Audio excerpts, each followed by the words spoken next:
Bright minds achieve life balance. Bright Minds has meant a lot to me in the last 6 months of my life. It has been an idea and a theme that I have formed with friends and coworkers and my significant other, but it's also been a journey for me. And my journey comes from suffering from something called codependency. Codependency is an excessive emotional or psychological reliance on a partner, typically a partner who requires support due to an illness or addiction. Codependency in and of itself is an addiction. I have a propensity for addiction. Part of that is hereditary, part of that is environmental, and part of that is just the crap of the draw, right? So for codependents, it's very difficult to achieve life balance because you're very focused on what problems are going on in your relationship. And there's a cycle that you go through. And it's much like the abuse cycle. So bad thing happens, you want to fix it, and then good things start happening again, so you let it go, and then bad things happen, and it just continues, and you stay stuck. So really, the best thing for a codependent, if you cannot get this addiction knocked, get out. Just get out of your relationship. And then the real work starts. You can get better. You can get better. But it's going to take a lot of time and work and effort on your part. And that is time and work and effort that I have put in for the last 5 years of my life. I stood before you guys several years ago giving my introductory speech saying, I have no idea who I am. Today, I know who I am. Not only do I know who I know who I want to be. And this is part of that idea. Bright Minds. Bright Minds is an acronym. It stands for budget, read, intimacy, gentleness, health, time, mindfulness, imagination, needs versus your wants, defending yourself and your ideas, and spirituality. So the Bright Minds acronym, since there are 11 points here, will hopefully give you something that you can grab a hold of. Budgeting. Did you know that 1 in 3 Americans budget? That's it. Did you know that there are 325 million Americans? I'm going to let you guys do the math on that one, but that's a lot of millions of people who don't have a good grip on their finances. So, with 2/3 of us checking our phones to look at our bank account balance before we go to the grocery store, no wonder we don't have that much time in our lives. But if you want to gain peace in your life, you are going to have to gain some financial peace.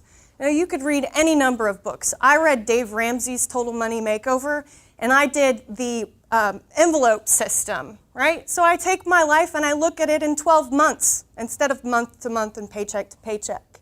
And I divide it out. I know my kids are going to want new clothes for school when it begins in August. I can save for that. Paycheck increments, it's much smaller. I know I'll need new tires. So paycheck increments, I can split that money up and stick it in those envelopes. And then even for my property tax at the end of the year, I get it in the mail and I'm excited. I'm like, yes, I have this money. I go get it out and it's paid just like that. And it is the best feeling. And all of a sudden I have time to think about other things. I have time to read. Reading has been a huge part of my recovery process.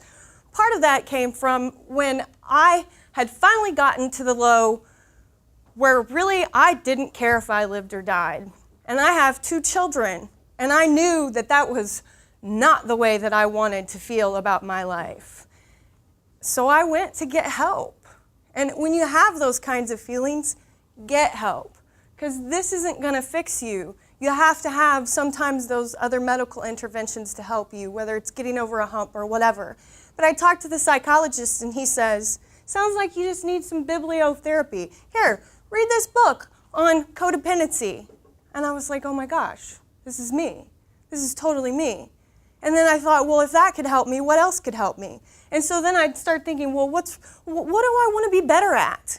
What do I want to do differently in my life? And I would go and get a book on it. And I've read, up to this point, I've been keeping track on my Facebook, and I have like 36 books. I never read a book. I hated to read. And in the last few years, I've read that many different books, and they have impacted my life dramatically. Some of the greatest minds in the world have been avid readers, like Abraham Lincoln and Thomas Jefferson, and Oprah, and CEOs, Steve Jobs, and all kinds of people. Mark Zuckerberg, he's another one. These are amazing people. Reading is part of your personal growth. It is so important to continue to learn.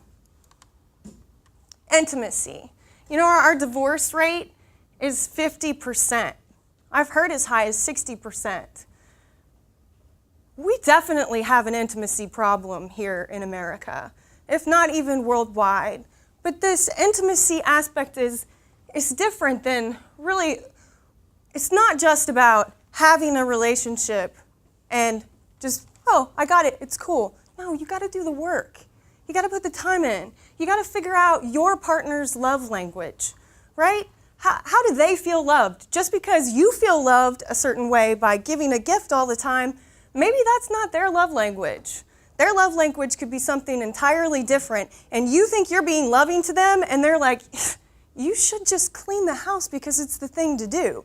But for somebody who thinks that, you know, acts of service or their love language, they think they're doing the right thing. So take the time. Also, man, guys, we have got to start hugging people again. We have got to start holding hands, okay? It's kisses on the cheek. I know people do it in other countries. We need to start doing that here.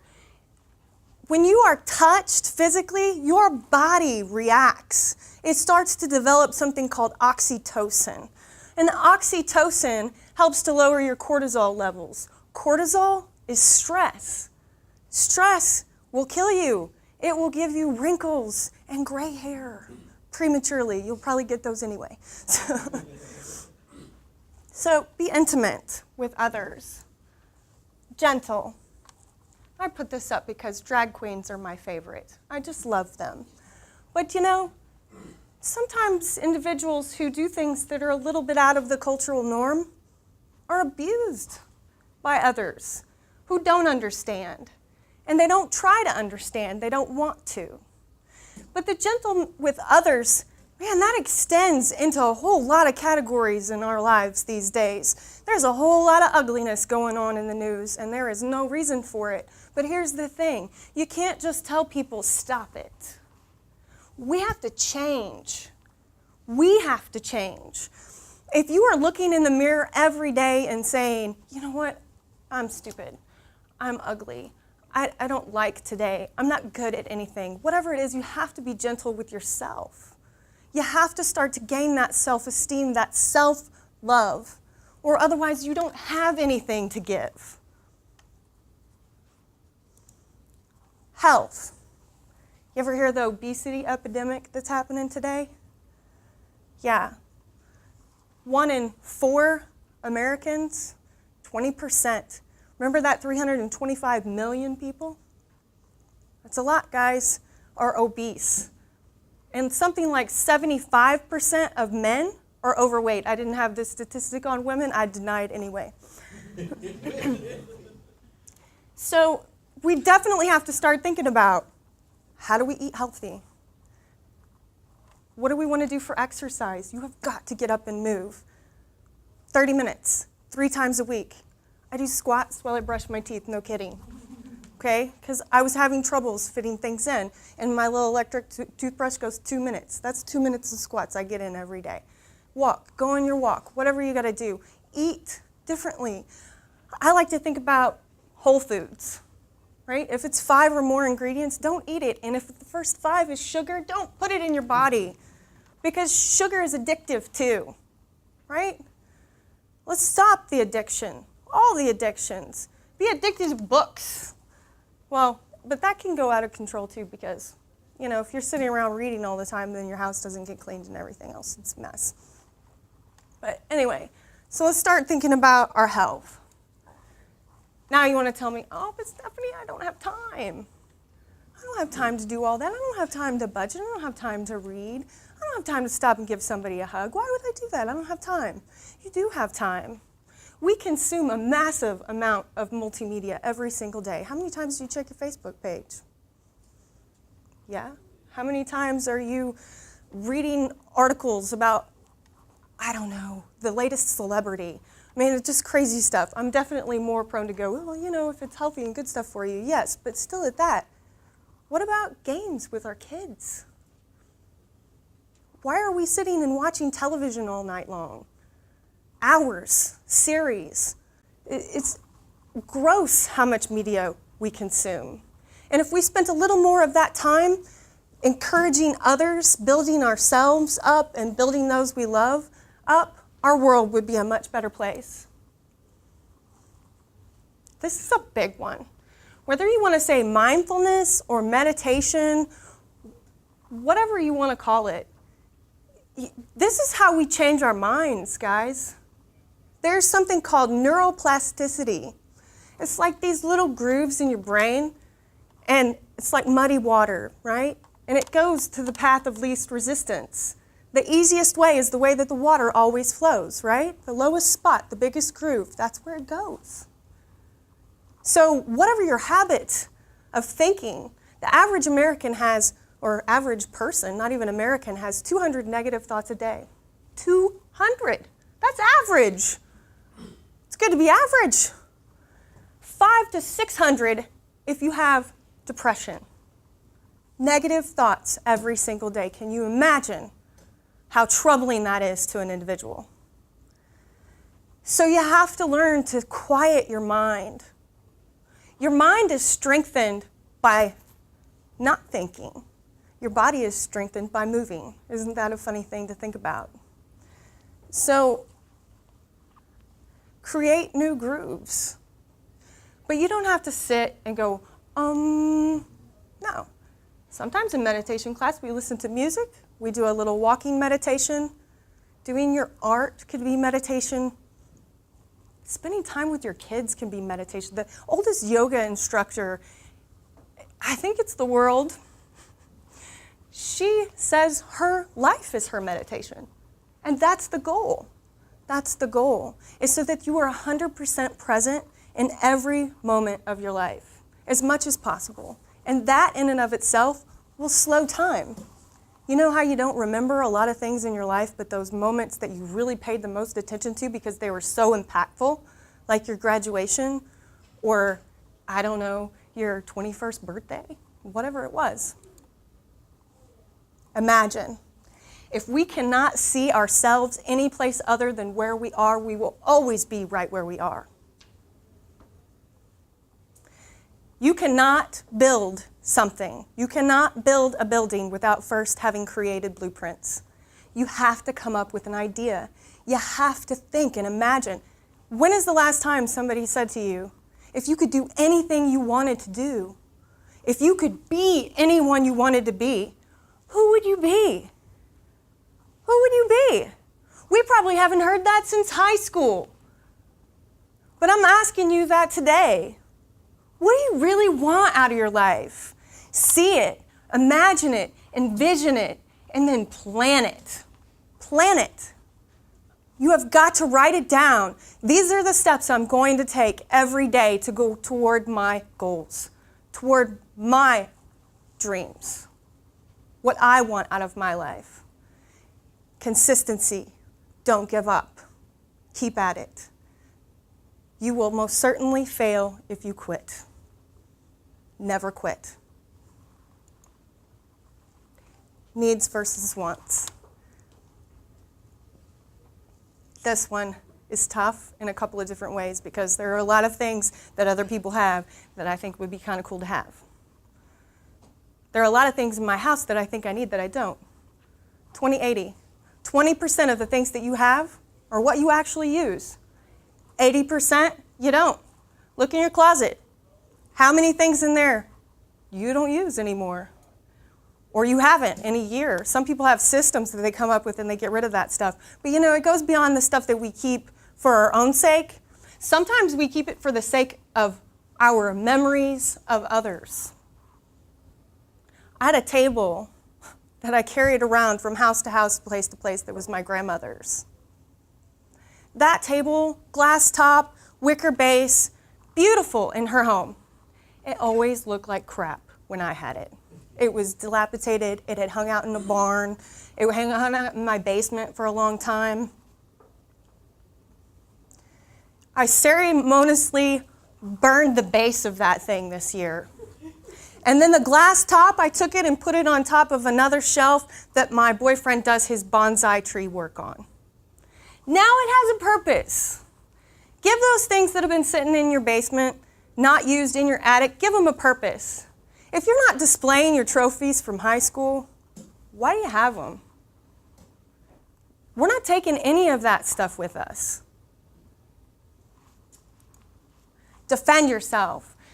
This is a big one for me, but it's not just the physical defense. It's also defending your ideas.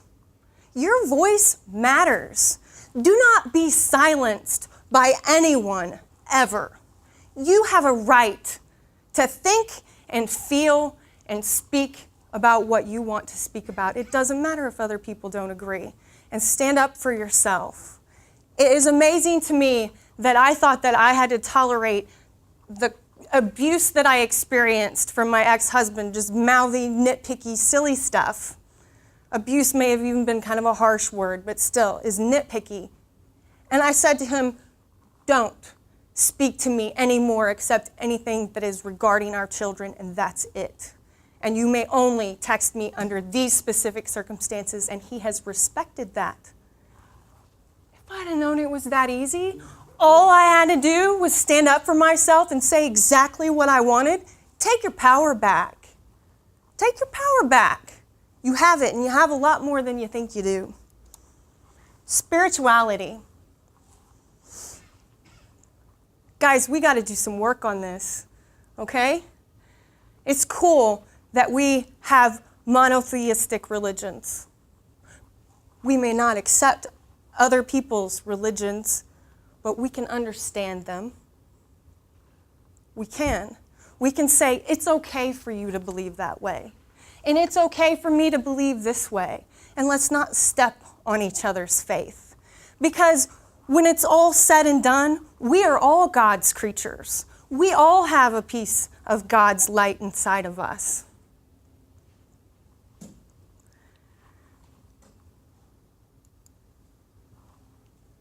Why would I want you to do Bright Minds? Because I want world peace. I believe world peace is possible, but we can only do it when we change ourselves. Thank you.